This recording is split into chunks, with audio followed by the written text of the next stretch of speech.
আমাদের তো একটা সংশয়ের জায়গা তৈরি হয়। আর সেই জায়গা থেকে আমরা বলছি যে এই সরকারের এই বিচার এবং সংস্কার যেটা সেটা করতে হবে। মানে একটা একটা প্রক্রিয়ার মধ্যে শুরু করতে হবে। স্বাভাবিকভাবে দেখেন সংস্কারের তো কোনো টাইমলাইন হইতে পারে না, সংস্কার তো একটা চলমান প্রক্রিয়া। এবং আমরা বলছি সংস্কারের একটা রেজাল্টই হচ্ছে নির্বাচন। কিন্তু সংস্কারের ব্যাপারে কিন্তু এই অন্তর্বর্তীকালীন সরকার একটা জুলাই সনদের কথা বলছে। আমরা সকল রাজনৈতিক পক্ষ কিন্তু আসলে এই জুলাই সনদে আমাদের কিন্তু যে আকাঙ্ক্ষিত যে সংস্কার সেটার ব্যাপারে বলে এসেছি। সুতরাং এখানে একটা ঐকমত্যের জায়গা আছে এবং সেই জি, ঐকমত্যে আসতে ঐকমত্যের পারবে। জায়গা আসলে কতটা আছে আমি একটু রাশেদ খানের কাছে শুনতে চাই।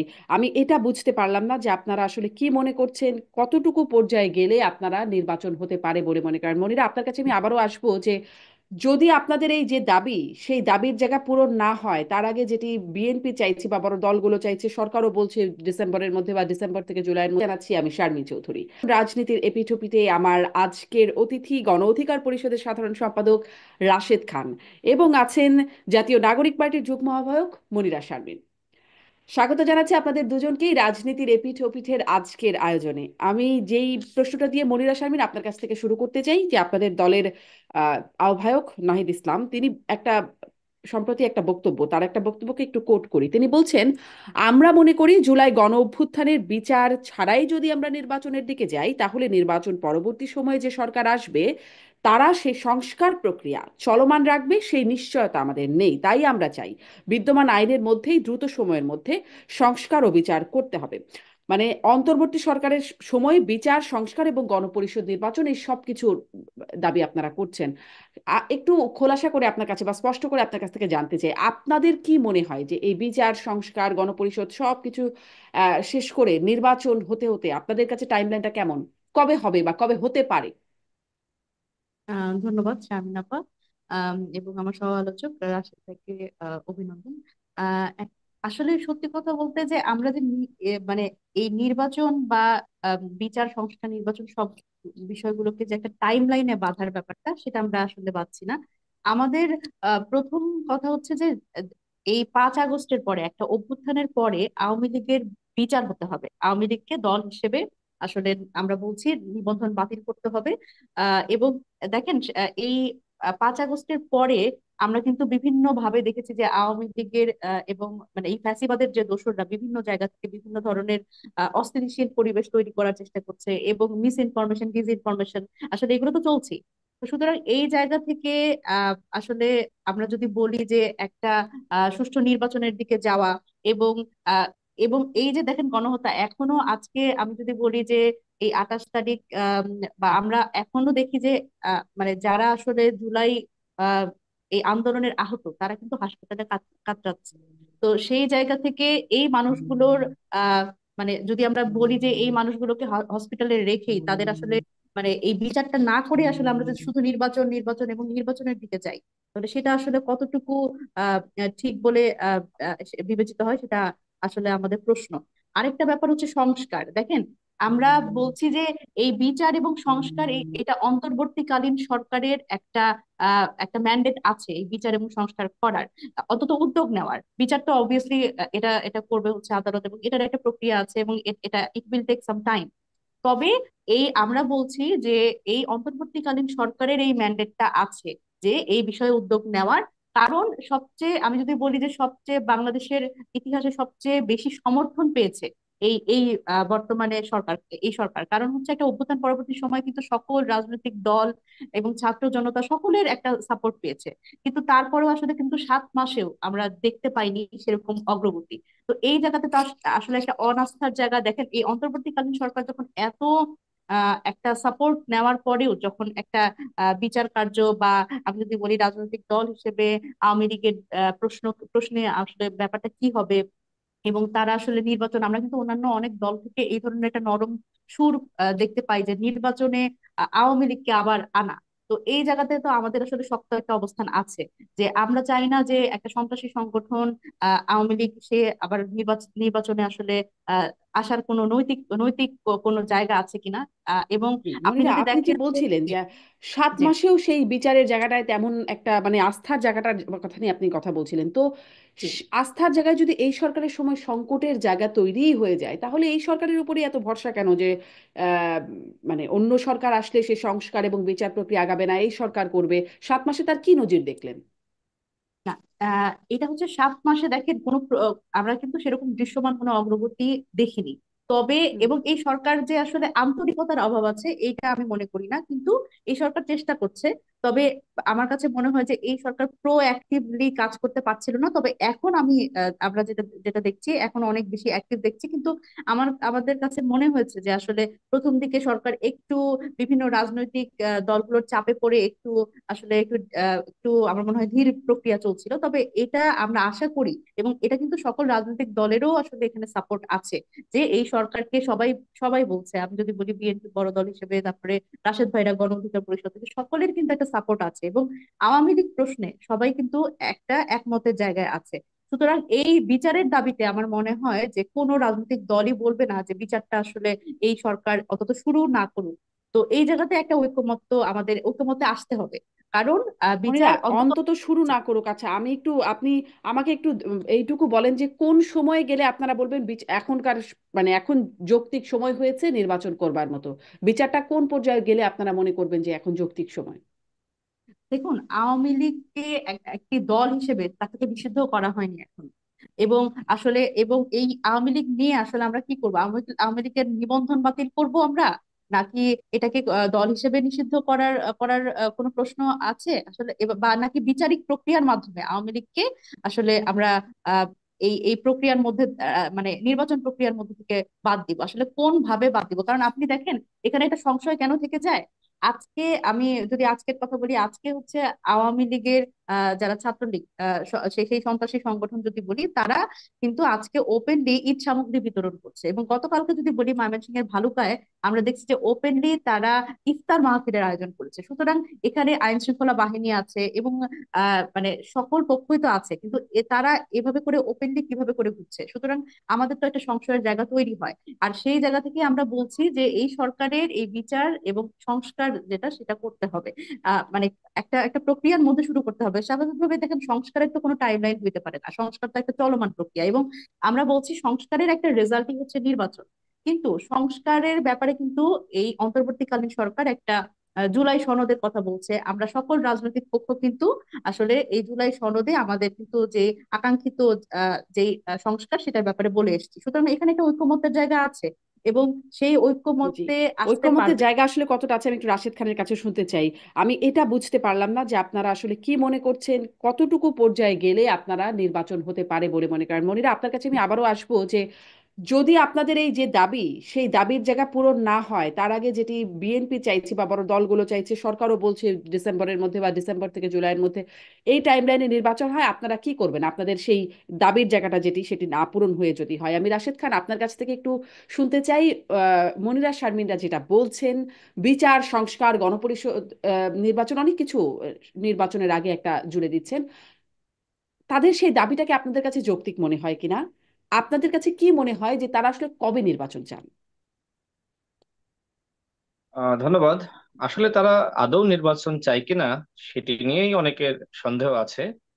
যেমন তাদের তিনজন প্রতিনিধি, তারা কিন্তু বর্তমান যে সংবিধান আছে সেই সংবিধান মেনেই শপথ নিয়েছে। তখন যদি তারা বলতো যে আমরা এই সংবিধান মানি না, এই সংবিধান মেনে আমরা শপথ নিব না, আমরা গণপরিষদ নির্বাচন চাই, এরপরে নতুন সংবিধান হবে, দেন আমরা শপথ নিব, তাহলে আমি তাদের এই বর্তমান যে কর্মযজ্ঞ আচরণ এইগুলোকে আমি সমর্থন দিতাম।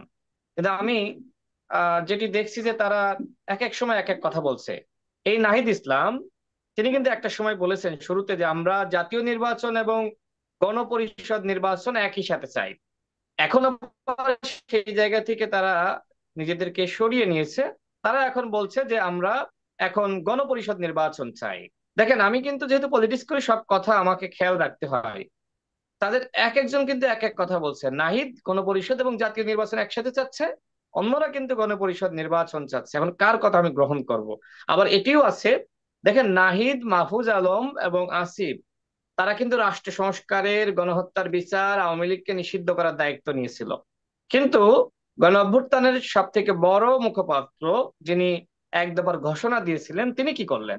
তিনি গণহত্যার বিচার শেষ করলেন না, আওয়ামী লীগের নিষিদ্ধ করার কাজটা শেষ করলেন না, তিনি রাষ্ট্র সংস্কারের কাজটা শেষ না করে তিনি পদত্যাগ করলেন। এখন বাংলাদেশে যদি আগামীতে রাষ্ট্র সংস্কার না হয়, গণহত্যার বিচার না হয়, আওয়ামী লীগকে নিষিদ্ধ না করা হয়, দায়টা কি নাহিদ ইসলাম তাকে নিতে হবে না? অবশ্যই নিতে হবে। কারণ ওই সময় তিনি এই ম্যান্ডেট করে কিন্তু দায়িত্ব নিয়েছিলেন, এক। দ্বিতীয়ত, যারা ছাত্র উপদেষ্টা ছিল তারা কিন্তু ওই সময় বলেছিল যে যারা সরকারে যাবে তারা আগামী নির্বাচনে অংশ নিতে পারবে না। আমার স্পষ্ট মনে আছে ওই সময় কিন্তু হুম। সার্জিস সহ অনেকে সে ধরনের পোস্ট করেছিলেন। কিন্তু নাহিদ ইসলাম আগামী নির্বাচনে কি অংশ নিবে না? নাহিদ ইসলাম কিন্তু, যদি আপনি নৈতিকভাবে বলেন, তাহলে নাহিদ কিন্তু আগামী নির্বাচনে অংশ নিতে পারে না। এমনকি আমরা শুনছি যে মাহফুজ আলম, আসিফ মাহমুদ তারাও আগামী নির্বাচনের আগে পদত্যাগ করে নির্বাচনে অংশ নিবে। এটা তাহলে কেমন হয়ে গেল না? তারা নিজেরাই বলেছিল যারা সরকারে যাবে তারা কিন্তু নির্বাচনে অংশ হুম। নিতে পারবে না। আমার মনে আছে ওই সময় সার্জিস আলম একটি পোস্ট করেছিলেন যে আসিফ আসিফ এবং আপনার নাহিদ তারা অনেক বড় স্যাক্রিফাইস করেছে, জি, তারা আগামী আমি নির্বাচনে দেখেছি অংশ পোস্টটা। নিতে পারবে না। আপনি নিশ্চয়ই দেখেছেন। তো হুম। দেখেন, এই কথাগুলো এখন আপনি কাকে শোনাবেন, কাকে বলবেন? মানুষকে নানান সময় নানান ধরনের কথা বলে বিভ্রান্ত করা হচ্ছে। নির্বাচনটা তো একটা গুরুত্বপূর্ণ বিষয়। আপনি যদি গণতন্ত্র চান, আপনাকে নির্বাচন দিতে হবে। বাংলাদেশে যদি একটি গণতান্ত্রিক প্রক্রিয়া থাকে, তাহলে ওইটাই সব থেকে বড় রাষ্ট্র সংস্কার। আর গণতান্ত্রিক প্রক্রিয়া যদি না চালু করে আপনি নানান ধরনের কথা বলতে থাকেন, তাহলে ওই সংস্কার দিয়ে জনগণের কিচ্ছু হবে না। আমি আমার অনেকগুলো বক্তব্যে বলেছি যে আপা, এত দলিল দস্তাবেজ তৈরি করে কোনো সংস্কার হয় না। ডক্টর ইউনূস স্যার 1 সপ্তাহ ধরে একটি জাতীয় সংলাপ করবে, 1 সপ্তাহ ব্যাপী। সেখানে ন্যূনতম বলেন বা সর্বোচ্চ বলেন, কতটুকু বিষয়ে মানুষ একমত হয়, কতটুকু বিষয়ে গণ অভ্যুত্থানের সকল স্টেক হোল্ডার একমত হয়, সেটাই কিন্তু গুরুত্বপূর্ণ বিষয়। দেখেন, যখন তারা কিন্তু বিভিন্ন কমিশন গঠন করেছে, আমাদের মতামত গুলো নিয়েছে না? নিয়েছে তো, বিএনপি নিয়েছে, আমাদের নিয়েছে, অন্যান্য স্টেক হোল্ডারের নিয়েছে, সাধারণ মানুষের নিয়েছে। সেই জায়গা থেকে আমরা কতটুকু বিষয়ে একমত হলাম, সেই বিষয়গুলোকে সামনে এনেই তো রাষ্ট্র সংস্কারের একটা প্রস্তাবনা তৈরি করতে পারতো। সেটি না করে তারা কি করলো? তারা মূলত লেন্দি করতে চায়। দেখেন, এই উপদেষ্টা পরিষদে যারা আছে, আমি নাম সহ বলতে পারি, তাদেরকে আমি নিজে টেলিফোন করেছি যে আপা একটু আসেন না প্লিজ, আমরা সংগ্রাম করছি, আপনারা আমাদের এই সংগ্রামে যুক্ত হলে, একটু প্রোগ্রামে আসলে আমাদের প্রোগ্রামটা একটু মিডিয়াতে আসে। অনেক স্যারকে, এখন উপদেষ্টা হয়েছে না, আমি নাম ধরে বলতে পারি। হ্যাঁ, আমার সাথে কেউ চ্যালেঞ্জ করলে চ্যালেঞ্জে আসুক, আমি বলবো। তারা কিন্তু আসে নাই, তারা এখন এই বিপ্লবী সরকারের উপদেষ্টা হয়েছে। What is this? যাদেরকে নিয়ে আপনি রাষ্ট্র সংস্কার করতে চান, তারা তো প্রথম আলোতে কলাম লিখেছে বঙ্গবন্ধু শেখ মুজিবুরকে নিয়ে। তারা কিভাবে আপনার আওয়ামী লীগকে নিষিদ্ধ করবে আপনি বলেন তো? এদেরকে আপনি কেন সরাচ্ছেন না? যারা ফেসবুকে পোস্ট করেছে ডক্টর মোহাম্মদ ইউনূসের দায়িত্ব সবার আগে আপনার ধানমন্ডি 32 সেটা পরিদর্শন করে আসা, সেই ব্যক্তিকে এই ছাত্ররাই উপদেষ্টা হুম। বানিয়েছে। 3 জন ছাত্র উপদেষ্টা বানিয়েছে, অমুক তমকের দশ হয়। কিন্তু আসলেই তো ফারুকীকে আসিফ, নাহিদ এবং মাহফুজ মিলে উপদেষ্টা বানিয়েছে। এই খবর কি মনিরা শারমিন জানে না? অবশ্যই জানে।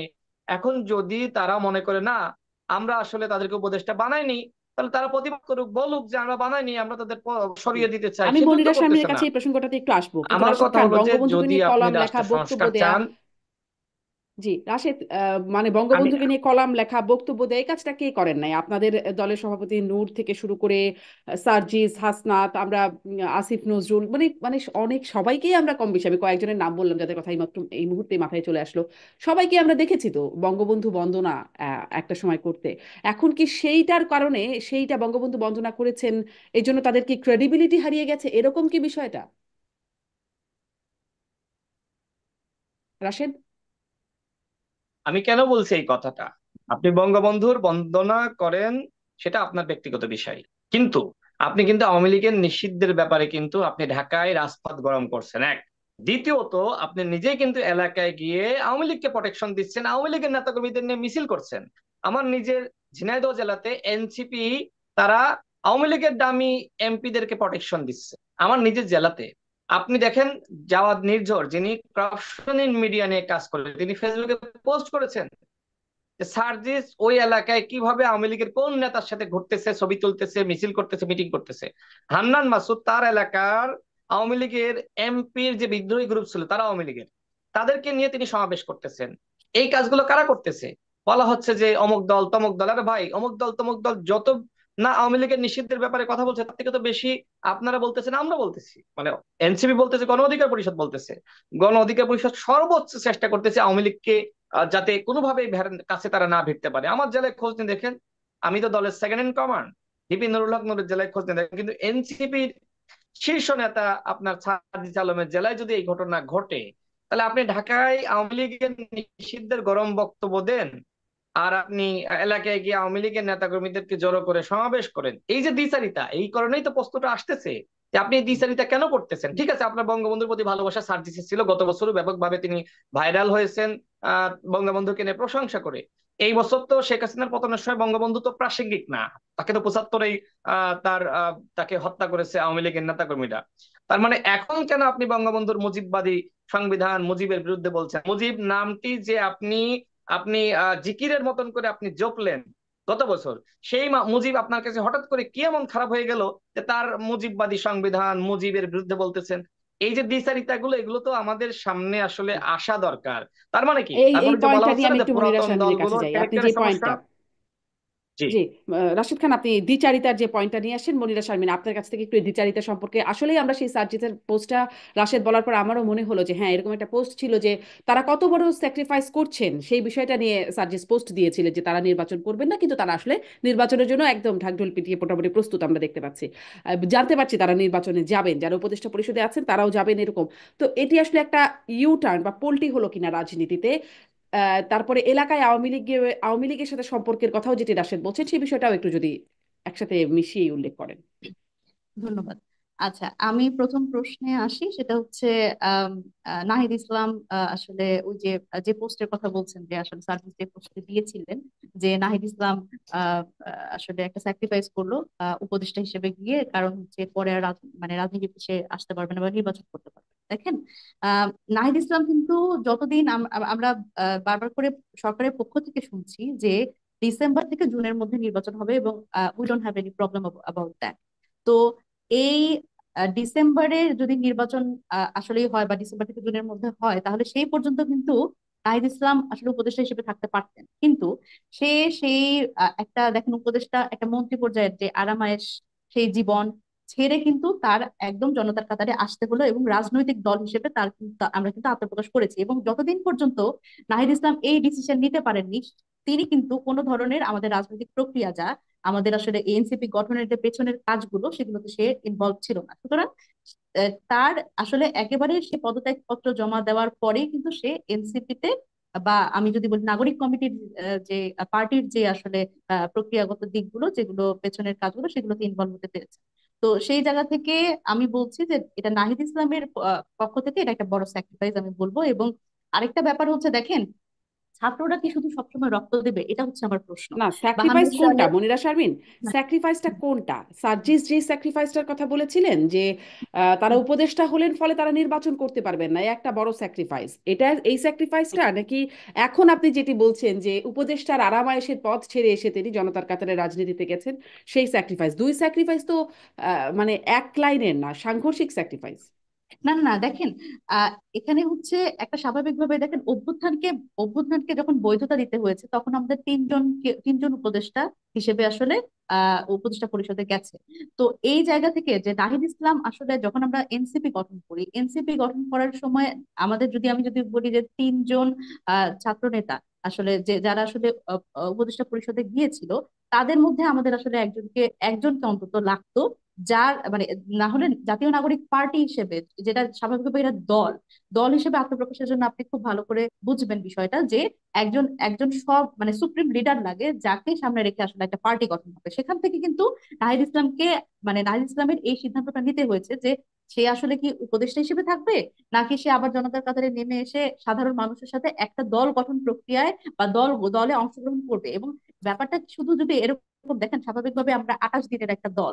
তো এখানে আপনি যদি খুব খুব মানে আমি যদি বলি যে গণ অধিকারেরও কিন্তু আমাদের থেকে অনেক বেশি দিনের অভিজ্ঞতা, এবং আমরা যেই পথটা আসলে শুরু করছি, সেটা গণ অধিকার কিন্তু আরো আগে শুরু করেছে। সুতরাং এই পথে যে চ্যালেঞ্জ, এবং এই সামনের দিনের যে চ্যালেঞ্জগুলো আমাদের নিতে হবে, এটা কিন্তু আসলে খুব সহজ একটা ব্যাপার না, বা আসলে নির্বাচন করলেই আমরা জিতে যাব বা এই ধরনের ব্যাপারটা না। এখানে কিন্তু আমাদের একটা চ্যালেঞ্জ নিতে হয়েছে। সেই ক্ষেত্রে আমি নাহিদ ইসলামের ব্যাপারটা এটার কথাই বললাম, যে তারও কিন্তু আসলে একটা রিস্ক মাথায় নিয়ে আসতে হয়েছে, এবং আমাদের এনসিপি গঠনের জন্য সেটা কিন্তু আমাদের এই সময় হয়তো সে এসছে এবং আমরাও তাকে একসেপ্ট করেছি এবং সে পদত্যাগ করে এসেছে, এবং এখানে আসলে প্রক্রিয়াগত জায়গা থেকে কোনো আসলে কোনো অসুবিধার জায়গা আছে বলে আমি মনে করি না। আর আরেকটা ব্যাপার হচ্ছে, এখন অনেকেরই একটা অসুবিধার জায়গা হয়ে গেছে যে এই অভ্যুত্থানের পরে এই সবসময় দেখা গেছে বিভিন্ন সময় যা অভ্যুত্থান হয়েছে বা আন্দোলন হয়েছে, ছাত্রদের আন্দোলন, সেখান থেকে কোনো দল আসলে সরাসরি আসেনি। তো এইবার যখন আমরা যারা আসলে এই অভ্যুত্থানে আমরা যারা বিভিন্ন রাজনৈতিক দল, এবং আমি যদি বলি বৈষম্য বিরোধী ছাত্র আন্দোলনের ব্যানারে যেহেতু সকলেই একত্রিত হয়েছিল, এবং এই তাদের ডাকে যখন সবাই এসছে, তো সেই জায়গা থেকে এইটা যখন এই বিপ্লবী ফোর্সটা যখন আসলে একটা দল হিসেবে আত্মপ্রকাশ করতে চায়, তখন আসলে একটা অনেকেরই আসলে অনেক ধরনের সমস্যা মনে করছেন। এখন আলটিমেটলি আরেকটা বিষয় আমি খুব গুরুত্ব সহকারে বলতে চাই, যে নাহিদ ইসলাম রাশেদ ভাইয়ের প্রশ্নের উত্তরে, সেটা হচ্ছে নাহিদ ইসলাম যে বলেছিল যে গণপরিষদ নির্বাচন এবং জাতীয় নির্বাচন একসাথে হওয়ার কথা, এটা কিন্তু আমাদের আসলে আমাদের সকলেরই আমাদের দলগত ন্যারেটিভই এটা, যে আমরা বলছিলাম যে গণপরিষদ নির্বাচন এবং জাতীয় নির্বাচন আমরা একসাথে চাই।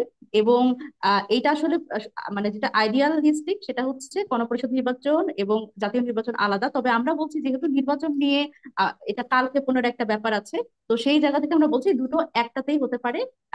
মানে এই গণপরিষদ নির্বাচনের মাধ্যমে নির্বাচিত যারা প্রতিনিধি থাকবেন, তারাই পরবর্তীতে একটা টাইম লিমিট পরে তারা নিজেদের আইনসভা হিসেবে ঘোষণা করতে পারেন, এবং তারা জাতীয় জাতীয় সংসদে আসলে রূপ নিতে পারবে। তবে আমরা গণপরিষদের কথা বলছি কারণ সংবিধানের যে একটা সংস্কারের কথা বলছি, বড় ধরনের সংস্কার আমাদের প্রয়োজন, সেটার জন্য বলছি। সুতরাং এখানে আসলে দলীয় দলগতভাবে কারোর এবং নাহিদ ইসলামের কথার মধ্যে কোনো ব্যত্যয় নাই। আরেকটা ব্যাপার দেখেন, পতিত সরকারের কথা, আওয়ামী লীগ সরকারের কথা বলছেন, যে আসলে আওয়ামী লীগকে পুনর্বাসন করার ব্যাপার। দেখেন, আমরা অ্যাজ এনসিপি কখনো আওয়ামী লীগকে পুনর্বাসনের কথা মানে কখনো আমরা বলছি না, এবং কোনোভাবে এটা আমরা আমরা এই জায়গাতে একদম নির্জি। দেখেন, একটা আওয়ামী লীগ সরকার পতিত হয়েছে, এবং এখানে যারা আসলে বিভিন্নভাবে আসলে আওয়ামী লীগের আশীর্বাদ পুষ্ট বা সুবিধাভোগী ছিল, স্বাভাবিকভাবেই তারা আসলে সব সব দলই চেষ্টা করবে এখন পুনর্বাসিত হওয়ার। তো সেই জায়গা থেকে এখন সার্জিসের কথা বলা হচ্ছে। দেখেন, ব্যাকগ্রাউন্ড হিসেবে যদি বলি তাহলে তো আসলে অনেককেই প্রশ্নবিদ্ধ করা যায়। আমরা জানি যে দেখেন, ডাকসু নির্বাচনের সময় আমরা যখন আমি নিজেও একজন ডাকসুতে নির্বাচিত প্রতিনিধি, সুতরাং সেখানেও কিন্তু আমরা দেখেছি যে নুরুল হক নূর শেখ হাসিনাকে মা বলে সম্বোধন করেছে, এবং আসলে সালাম করতে যাওয়ার ব্যাপার এটা আমরা কেউই ভুলি। সুতরাং সেই ব্যাকগ্রাউন্ড টানলে তো আসলে অনেক কিছু টানা হয়ে যাবে। তো আমার যেটা মূল বক্তব্য সেটা হচ্ছে, পতিত সরকারের যারা দোসর, তারা বিভিন্নভাবে সকল দলে পুনর্বাসিত হওয়ার চেষ্টা করছে, কিন্তু আমাদের কিন্তু এই জায়গা থেকে আমাদের অবস্থান একদমই শক্ত, যে আমরা কোনোভাবেই আওয়ামী লীগ পুনর্বাসন চাই না। তবে আমরা একেবারেই যেতে চাই সেটা হচ্ছে আওয়ামী লীগের বিচার। জি, আওয়ামী লীগের বিচার। এবং আপনি বলছিলেন যে ডিসেম্বর থেকে জুনের মধ্যে নির্বাচনে আপনাদের কোনো প্রবলেম নাই, কিন্তু সেই বিচার সংস্কার সবকিছু এই ডিসেম্বর থেকে জুনের এই সময়সীমার মধ্যে শেষ হবে কিনা, এই বড় একটা প্রশ্নবোধক চিহ্ন এখানে রয়ে গেছে। এই দুটো দাবি একসাথে আবার মেলে কিনা সেটাও, মানে ওই জায়গাটায় যে আপনারা যা বলেছিলেন সার্জিসের সেই বক্তব্য তা এখন হচ্ছে না, এখন যা বলছেন সামনে তা হবে তার নিশ্চয়তা আছে কিনা। এরপরে আরেকটু আসি রাশেদ খান, আপনার কাছে আবারও সেই নির্বাচনের জায়গাটাতেই যাই। আপনাদের কাছ থেকে এটি ডিসেম্বর 24শে ডিসেম্বরের আহ, পহেলা ডিসেম্বরে তখন নুরুল হক নূর বলেছেন 2 বছরের আগে নির্বাচন চাই না। এবং মানে এই এই বক্তব্যটা তার ছিল যে এখন থেকে 2 বছরের আগে নির্বাচন চান না। এখন এসে আমরা শুনছি এই বছরেই নির্বাচনটা হওয়া জরুরি বলে আপনারা বলছেন। কেন এই অবস্থানগত পরিবর্তন? আপা, তার আগে আমি একটু মনিরার কথা নিয়ে একটু বিশ্লেষণ করি। দেখেন, নিশ্চয়ই। আপনি নিজেই এখানে উপস্থাপক, পরবর্তীতে দর্শকরা এই টকশো দেখবে। দেখেন, মনিরা শারমিনের একটা উত্তর কিন্তু ক্লিয়ার না। আপনি যতগুলো প্রশ্ন করেছেন সে কৌশল অ্যাভয়েড করেছে বা লেন্দি করেছে বা অন্যদিকে চলে গেছে। এটা মনিরা শারমিন নিজেও বুঝতেছে, সে পলিটিক্স করে, সে হয়তো বুঝতেছে সরাসরি উত্তর দিতে গেলে সমস্যা। কারণ আমি কিন্তু আবার ক্লিয়ার কাট উত্তরগুলো দিচ্ছি, কারণ আমি পলিটিক্স করি। আমি যদি আবার ঘুরিয়ে পেঁচিয়ে উত্তর দিতে যাই তাহলে মানুষ কিন্তু পরবর্তীতে আমার বক্তব্য গ্রহণ করবে না, শুনবে না। এই বিষয়ে মনিরা শারমিনের উচিত খেয়াল রাখা। নুরুল হক নূরের যে বিষয়টি বলেছে, দেখেন, নুরুল হক নূর ওই সময় কিন্তু আমরা আসলে অরাজনৈতিক প্ল্যাটফর্ম, আমরা কিন্তু ছাত্র সংগঠনের ঘোষণাও দিই নাই। ওই প্ল্যাটফর্ম থেকে কিন্তু আমরা কোটা আন্দোলনের পরে আমরা ডাকসুতে ইলেকশন করেছি।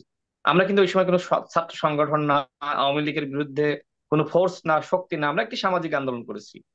তো যাই হোক, পরবর্তীতে আমরা যখন ছাত্র সংগঠন গঠন করলাম, তার পরবর্তীতে আসলে আমাদের আচরণটা কেমন, আমরা যখন রাজনীতি করতে নামলাম তখন কিন্তু সারা দেশে আওয়ামী লীগ আমাদেরকে বাধা দেওয়ার চেষ্টা করলো। দেন আমরা কিন্তু তখন আওয়ামী লীগের বিরুদ্ধে, আপনি নিশ্চয়ই, আপনি সাংবাদিক হিসেবে আপনি অবশ্যই বলতে বাধ্য হবেন, সারা বাংলাদেশে যখন বিএনপি জামাত মাঠে নামতে পারে না, তখন ঢাকা বিশ্ববিদ্যালয়ে কিন্তু এই নুরুল হক নূর, রাশেদ খান, এই 10-15টা ছেলে কিন্তু এই ফ্যাসিবাদ বিরোধী আন্দোলন ওই নিভু নিভু করে আমরা 10-15 জন মার খাইতাম, আবার যাইতাম, মার খাইতাম, আবার যাইতাম। এখন অনেক বড় বড় বিপ্লবী আছে, আমরা কিন্তু তাদেরকে পাশে পাইনি। তো আমরা কিন্তু আমাদের চেষ্টাটা আমরা চালিয়ে গিয়েছি। আমাকে শোনা যাচ্ছে? শুনতে পাচ্ছি। জি। তো আমরা কিন্তু আমাদের জায়গা থেকে চেষ্টাটা চালিয়ে গিয়ে, এখন এই চেষ্টার মধ্যে কি নুরুল হক নূর কখনো আপনার শেখ হাসিনার সাথে আপোষ করেছে নাকি আমরা আপোষ করেছি? আমরা কিন্তু আপোষ করি নাই। আমরা 24 সালের ইলেকশনে আমাদেরকে এমপি বানানোর জন্য শেখ হাসিনা সর্বোচ্চ চেষ্টা করেছে। আপনি ডিজিএফআর যে পলিটিক্যাল হেড ছিল মেজর ইব্রাহিম, কিন্তু মেজর জেনারেল ইব্রাহিম ইলেকশনে চলে গেছে, আমি আর নুরুল হক নূর কিন্তু ইলেকশনে যাইনি। অর্থাৎ আমরা যখন সামাজিক একটা প্ল্যাটফর্মে ছিলাম তখনকার চিত্র আর বর্তমানে, মানে তার পরবর্তীতে রাশেদ, এই দল জায়গাটা আরেকটু সংগঠন স্পষ্ট করার পরে করবেন। চিত্র, এইটা আর আপনাকে আর একটু বিবেচনা এটা, করতে হবে। জি। রাশেদ, এইটা একটু স্পষ্ট করবেন যে কে কিভাবে আপনাদেরকে এমপি বানানোর চেষ্টা করেছিল, কে প্রস্তাবটা করেছিল, প্রস্তাবটা কি ছিল? আচ্ছা, আমি আপনাকে বলি, দেখেন, শেখ হাসিনা কিন্তু সমস্ত পলিটিক্স ডিজেফ এর মাধ্যমে কন্ট্রোল করতো। আমার যেটা অভিজ্ঞতা, আমি আপনাকে বলে দিয়েছি যে ওই সময় ডিজিএফ এর যিনি পলিটিক্যাল হেড ছিলেন, তার মাধ্যমে কিন্তু এই প্রচেষ্টাটা করা হয়েছে এবং মেজর ইব্রাহিম সহ অনেককে এমপি বানানো হয়েছে। ঠিক তার মাধ্যমে আমাদেরকেও একইভাবে কিন্তু এমপি কে বানানোর ছিলেন ডিজিএফআই প্রচেষ্টা করা পলিটিক্যাল হেড, হয়েছিল। নামটা তো একটু আপনি বলবেন? ডিজিএফ এর ওই সময় পলিটিক্যাল হেড কে ছিল, আপনি সাংবাদিক হিসেবে আপনি খুব সহজেই, হ্যাঁ, আমি এটা সরাসরি নাম না বলে আপনি এটা খোঁজ নিয়েন, আপনার এতটুকু পরিশ্রম আপনাকে করতে হবে। তো যাই হোক, আমি আমি আমার পরবর্তী প্রশ্নের নির্বাচনের যেটি আপনি করলেন, না, আমি কিন্তু বলে দিয়েছি, আপনি নামটা খুব সহজ, আপনি পরবর্তীতে হ্যাঁ, আমি না হয় বের কয়েকজন করলাম, আমার সাংবাদিককে ফোন দিলে দর্শকরাও উত্তর জেনে যেতে পেয়ে যাবেন। পারতো তো যাই হোক, আপনাদেরকে কে প্রস্তাব আমি যেটা করেছিল, কি আপনাকে প্রস্তাব নির্বাচন করেছিল। নিয়ে বলি, এতটুকু কিউরিস, দর্শকদের এতটুকু এতটুকু দায়িত্ব নামটা বের করা, নাহলে তো আহ, সব বলে দিলে তো খুব সহজ হয়ে গেল। একটু না হয় কঠিন ভাবে তারা নামটা বের করুক, খুব সহজ। হুম। যাই হোক, আমি আচ্ছা আচ্ছা। পরবর্তী নির্বাচন নিয়ে বলি, দেখেন, নির্বাচনটা বাংলাদেশে হওয়া দরকার। এখন এই সরকারকে গণ অধিকার পরিষদ একমাত্র দল হিসেবে ব্ল্যাঙ্ক চেক দিয়েছিল। ওই যে মনিরা শারমিন বললো না, আমরা কিন্তু টাইম ফ্রেম দিচ্ছি না, কিন্তু আমরা বলেছিলাম 2 বছর থাকেন। সরকার যদিও 1.5 বছরের কথা বলছিল, তো থাকেন, আপনি রাষ্ট্র সংস্কার করেন, গণহত্যার বিচার করেন, আওয়ামী লীগকে নিষিদ্ধ করেন। ডক্টর মোহাম্মদ ইউনূস স্যার নিজেই বলেছেন বিবিসি সাক্ষাৎকারে, রাষ্ট্র সংস্কার এখনো শুরুই করেন নাই। আরো স্পষ্ট ভাবে বলতে গেলে তিনি বলেছেন যে আওয়ামী লীগকে নিষিদ্ধ করা হবে না, আওয়ামী লীগ আগামী নির্বাচনে অংশ নিবে কি নিবে না সেটা আওয়ামী লীগের দলীয় সিদ্ধান্ত। এখন ইউনূস স্যার যখন আওয়ামী লীগকে নিষিদ্ধ করছে না, রাষ্ট্র সংস্কার শুরু করছেন না, মনির শারমিন নিজেই কিন্তু এই টকশোতে বলেছে যে দৃশ্যমান কাজ এখনো শুরু হয়নি। দেন প্রায় বছরের কাছাকাছি, মানে কি 7 মাস কিন্তু অতিবাহিত হয়ে 8 মাস শেষ হচ্ছে, এখনো আপনি রাষ্ট্র সংস্কার করছেন না, আপনি এখনো গণহত্যার বিচারের প্রক্রিয়াটা শুরু করতে পারেননি, আপনি এখনো পর্যন্ত আওয়ামী লীগের নিষিদ্ধের সিদ্ধান্তে যেতে পারেননি। দেন আমি আপনাকে আর কত সময় দেব? মানে ওই যে একটা কথা আছে না গ্রামে, যে দুধ দিয়া গরুর আপনার দাঁত দেখলেই বোঝা যায় গরুটা আসলে দুধ দিবে কি দিবে না। তো বিষয়টা ইউনূস সরকার, ইউনূস স্যারের জনপ্রিয়তা আছে, কিন্তু তার সরকারের অন্যান্য উপদেষ্টাদের যথেষ্ট অযোগ্যতা, অদক্ষতা, আওয়ামী লীগের প্রতি পীড়িত রয়েছে। এবং আমি নিজে সাক্ষী, এতটুকু বলি, এই সরকারের 2 জন উপদেষ্টা মিলে স্বরাষ্ট্র উপদেষ্টার সাথে কথা বলে, আপনি জিজ্ঞেস করেন স্বরাষ্ট্র উপদেষ্টাকে, সাবের এবং মান্নানকে জামিন করিয়েছে। এবং সেই 2 জন কোন উপদেষ্টা দুইজন উপদেষ্টা? আপনার মানে এই যে 2 জন ছাত্র উপদেষ্টা বা 3 জন ছিল, না, আমি বললাম না একটু কষ্ট করে জানতে হবে, সব বলে দিলে তো কিউরিসিটি থাকবে না, এত কষ্ট করায় না একটু রাশেদ কষ্ট খান, করে এত জানতে কষ্ট হবে। করায় না। 2 জন যেটা বলছেন প্রভাবশালী আপনিও একটু উপদেষ্টা, স্পষ্ট তারা করে কিন্তু বলেন। মনির, আচ্ছা, আমি আগের বক্তব্যে বলেছি, সেটা হলো আপনার আদিলুর রহমান শুভ্র সাহেব এবং রেজওয়ানা আপা, এই 2 জন মিলে আপনার সাবের এবং মান্নানের জামিন করিয়েছে। আপনি আমার সাথে চ্যালেঞ্জ করতে পারেন, তারা 2 জন, স্বরাষ্ট্র উপদেষ্টাতে জিজ্ঞেস করেন, তারা 2 জন সাবের এবং মান্নানের জামিন করিয়েছে। এই উপদেষ্টা পরিষদ, যাদের বিষয়ে কিন্তু মানুষের খুব প্রশংসা আছে যে না, এই 2 জনের ব্যাপারে কোনো বিতর্ক নাই, কিন্তু আমি নিজে বলছি, হ্যাঁ, তারা দুইজন কিন্তু জামিন করানোর ক্ষেত্রে ভূমিকা রেখেছে, আর একজন এমপির জামিন করানোর ক্ষেত্রে আরেকজন এমপি ভূমিকা রেখেছে। আমরা যদি পলিটিক্স করি আপা, আমরা 18 সাল থেকে আমাদের দেখতেছেন রাষ্ট্রের বিভিন্ন আপনার বিভিন্ন স্টেক হোল্ডার, বিভিন্ন ব্যক্তির সাথে যেমন আমাদের সম্পর্ক আছে। আহ বিরোধী দলের ফেসিবাদ বিরোধী লড়াই যেতে একসাথে করেছি, সব জায়গায় আছে। ছাত্র বলেন, এনসিপি বলেন, সেখানেও আমরা একসাথে অনেকে আন্দোলন সংগ্রাম, সব জায়গা থেকে মোটামুটি কেউ না কেউ, মনে করেন আপনার বান্ধবী খুব ক্লোজ, আপনি বিশ্বাস করতে পারবেন পারবেন না আপনার তথ্য ফাঁস করে, তো ওই তথ্যগুলো আসে। এই জন্যই বলতেছি, যা কিছু হচ্ছে সব মিলিয়ে আমার কাছে মনে হচ্ছে না যে এই সরকার ভালো কিছু করতেছে। এই সরকারের উপরে দেখেন, যারা দূর থেকে দেখতেছে তারা মনে করতেছে সরকার ভালো করতেছে, কিন্তু ওই যে বললাম না, টেলিফোন দিয়ে বলেছে আপা স্যার একটু প্লিজ আসেন না আমাদের সাথে একটু প্রতিবাদে সামিল হন, আসেন নাই, তারা হয়ে গেছে উপদেষ্টা। আপনি কল্পনা করতেছেন? এই হচ্ছে এই সরকারের অবস্থা। এই সরকারকে আমি মনে করি এই সরকারের টাইমের ব্যাপারে কেউ কথা বলতো না যদি এই সরকার রাষ্ট্র সংস্কার, গণহত্যার বিচারের যে 1 নম্বর উপাদান আওয়ামী লীগকে নিষিদ্ধ করা, সেটি করত। যখন আওয়ামী লীগকে আমি জেনে গিয়েছি, দেখেন আমেরিকা, ইউরোপ, অন্যান্য দেশের কিন্তু বা জাতিসংঘ সবাই কিন্তু মোটামুটি আওয়ামী লীগকে নিষিদ্ধ করা হোক সেই ব্যাপারে তারা কিন্তু একমত পোষণ করে নাই। এই দেশে মানবাধিকার লঙ্ঘন হয়েছে, গণহত্যা হয়েছে, জাতিসংঘ স্বীকার করছে, কিন্তু আওয়ামী লীগকে নিষিদ্ধ না করা হোক সেই ব্যাপারে আবার তারা কিন্তু প্রতিবেদন দিয়েছে, দিয়েছে না? তার মানে ইউনূস স্যার মনে করছে একটি চাপ আছে, এই চাপের কারণে তিনি কিন্তু আওয়ামী লীগকে নিষিদ্ধ করবেন না। মানে আওয়ামী লীগকে যদি এই বিদেশিদের চাপের কারণে নিষিদ্ধ না করে, তাহলে আমি এই সরকারকে কেন এত সাপোর্ট দিব? কেন 2 বছরের জন্য থাকুক, 5 বছরের জন্য থাকুক, এত গল্প বলে বেড়াবো? আমাকে হাত বেঁধে চোখ বেঁধে, মনিরা শারমিন তো জানে ওই সময় আমার মা কিভাবে রাস্তায় কাজ করতে কান্নাকাটি করেছে, কিভাবে আহাজারি করেছে, কত আপনি নিজেও জানেন সাংবাদিক হিসেবে, ওই সময় তো আপনি ডিবিসি তে ছিলেন। দেখেন আমাকে হাত বেঁধে, আমার চোখ বেঁধে, আমার মুখের ভিতর গামছা ঢুকিয়ে এডিসি সাইবার ক্রাইম ইউনিটের এডিসি ইশতিয়াক, হ্যাঁ, যিনি খালেদা জিয়ার দুর্নীতির মামলার রায় দিয়েছিল, ওনার বাবার নামটি ভুলে গিয়েছি, বাট এডিসি ইশতিয়াক, আমি সম্প্রতি খবর পেলাম যে তাকে খাগড়াছড়িতে, আপনার পরবর্তীতে খাগড়াছড়িতে তাকে আপনার ট্রান্সফার করা হয়েছে বা বদলি করা হয়েছে। আমাদেরকে এত নির্যাতন করেছে যে দল, সেই দলকে আপনি কিভাবে সাপোর্ট দেন? সেই দল আগামী নির্বাচনে অংশ নিবে, প্রধান উপদেষ্টা এই কথা কিভাবে বলে? এখন দেখেন, যেটি এখন এই মুহূর্তে শুরু হয়েছে, এনসিপিতে যেহেতু এই সরকারের ক্রিমটা ভোগ করতেছে, মানে এই সরকারের সুবিধা ভোগ করতেছে, প্রধান উপদেষ্টা নিজেই কিন্তু বিদেশিদের কাছে এনসিপির প্রশংসা অগ্রিম করে এসেছে, শুভকামনা, এটি তো অসত্য না। দ্বিতীয়ত, এই সরকারের মুখপাত্র যাকে বলা হয় প্রেস সচিব, তিনি বলেছেন যে নাহিদ ইসলাম আগামীতে প্রধানমন্ত্রী হবে। এরপরে আমি দেখেছি যে অন্যান্য উপদেষ্টারা মোটামুটি ভালোই আশীর্বাদ জানিয়েছে। এখন গণ অভ্যুত্থান কি শুধুমাত্র এনসিপির আমাদের ভাই বন্ধুরা এককভাবে করেছে? বিএনপির ভূমিকা নাই, জামাতের নাই, সাংবাদিকদের নাই, আইনজীবীদের নাই, প্রাইভেটের নাই, সাত কলেজের নাই, অন্যদের নাই? 3 জন উপদেষ্টা আপনার ঢাবি থেকে বানাইতে হবে? আমিও তো ঢাবির, আপনিও ঢাবির, মনিরাও ঢাবির। এই যে আমরা সংকীর্ণতার মধ্যে বসবাস করছি, এইভাবে রাষ্ট্র সংস্কার হয় না। রাষ্ট্র সংস্কার একটি জাতীয় ঐক্যের বিষয়। 1 সপ্তাহ টেবিলে বসে সেই রাষ্ট্র সংস্কার করা যেত। আমি আমার আগের বক্তব্যেই বলেছি যে জি, আমরা কিন্তু রাশেদ খান, সবাই এর মিলে পরের আমাদের প্রশ্ন হচ্ছে প্রতিবেদন সেই, জমা দিয়েছিলাম যে আমরা কি চাই। হ্যাঁ, জি, এর পরের প্রশ্নটা জি করে বলেন রাখি যে বলেন। জাতীয় ঐক্য, সেই ঐক্যমত কমিশন গঠিত হয়েছে, সেই কাজও কতটা হচ্ছে? জাতীয় ঐক্যের দিকে আপনারা যাচ্ছেন নাকি আসলে বিভাজন আরো বাড়ছে আপনাদের মধ্যে?